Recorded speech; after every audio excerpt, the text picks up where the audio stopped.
श्री गणेशाय नमः। कर्पूर गौरम करुणावतारम संसार सारम भुजगेन्द्रहारम सदा वसन्तं हृदयारविन्दे भवं भवानी सहितं नमामि। भवं भवानी सहितं नमामि। नमः पार्वती पते हर हर महादेव। शिव पुराण रुद्र संहिता। यज्ञदत्त कुमार को भगवान शिव की कृपा से कुबेर पद की प्राप्ति तथा उनकी भगवान शिव के साथ मैत्री।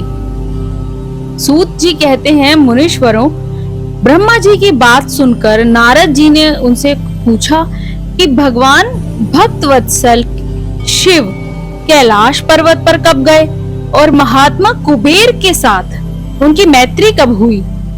ये सारा मंगल विग्रह मुझे बताइए। ब्रह्मा जी ने कहा, नारद सुनो, भगवान शिव के पावन चरित्र का मैं वर्णन करता हूँ। वो कैसे कैलाश पर्वत पर गए, कुबेर की उनके साथ मैत्री कैसे हुई, ये सब मैं बताता हूँ। कांपिल्य नगर में यज्ञदत्त नाम से प्रसिद्ध एक ब्राह्मण रहा करता था। वो सदाचारी था।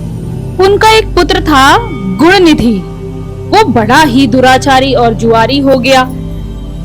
पिता ने अपने उस पुत्र को त्याग दिया। वो घर से निकल गया और कई दिनों तक भूखा प्यासा भटकता रहा। फिर एक दिन उसे एक शिव मंदिर दिखाई दिया।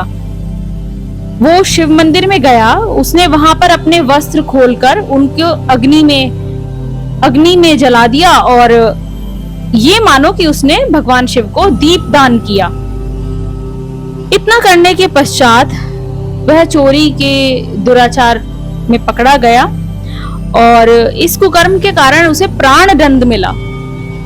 इसकी मृत्यु के पश्चात यमदूत उसे लेने आए और तुरंत वहां पर भगवान शिव के पार्षद आ गए।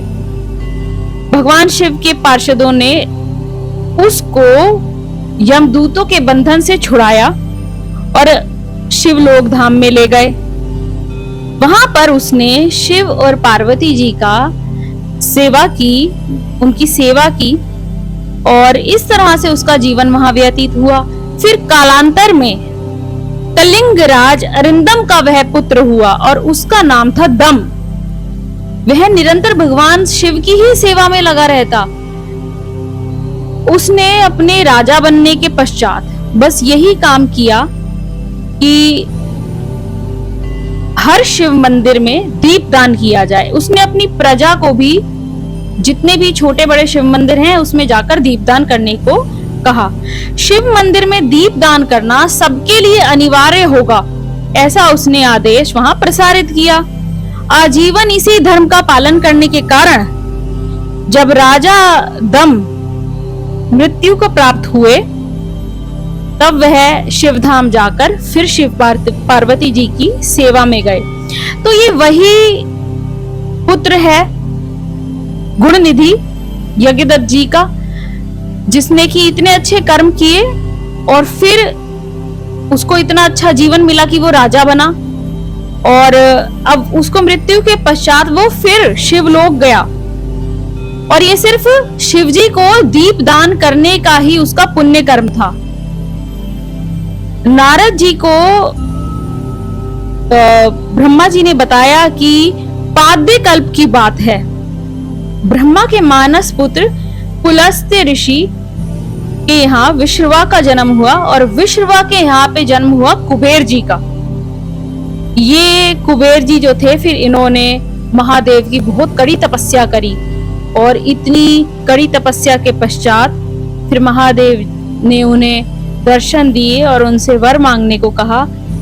तो जब महादेव जी वहां पर प्रकट हुए तो उनके साथ में माता पार्वती भी थी।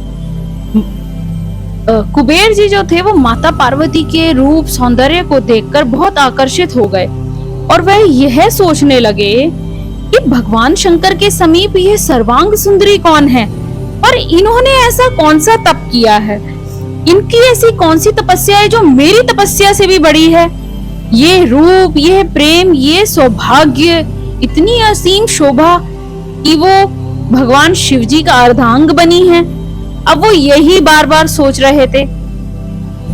तब जो माता पार्वती थी उनकी ओर वह यह सोच सोचकर क्रूर दृष्टि से देखने लगे।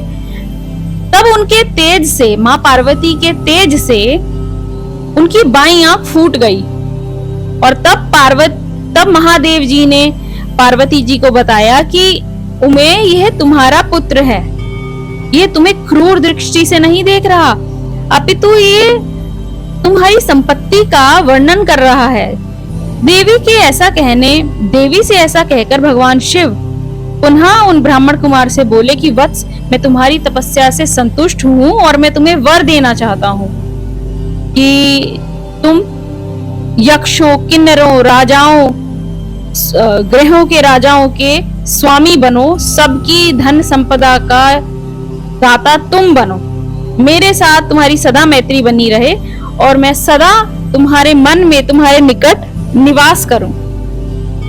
और शिवजी ने बताया कि ये तुम्हारी माता हैं और प्रसन्नचित हो इनके चरणों में गिर जाओ। ब्रह्मा जी कहते हैं, नारद इस प्रकार वर देकर भगवान शिव ने पार्वती देवी जी फिर कहा कि देवेश्वरी, कुबेर पर कृपा करें, ये आपका पुत्र है। ऐसा कहकर माता पार्वती ने कहा कि आपकी बाईं आंख तो फूट गई है, इसलिए आप एक ही पिंगल नेत्र से युक्त रहें और महादेव जी ने जो आपको वर दिए हैं वो सब आपको सुलभ हो और बेटा मेरे रूप से प्रति ईर्ष्या करने के कारण तुम कुबेर नाम से प्रसिद्ध हो जाओ।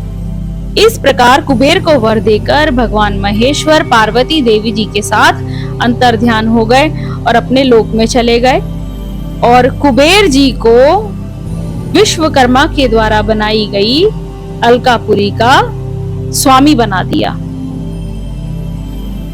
हर हर महादेव।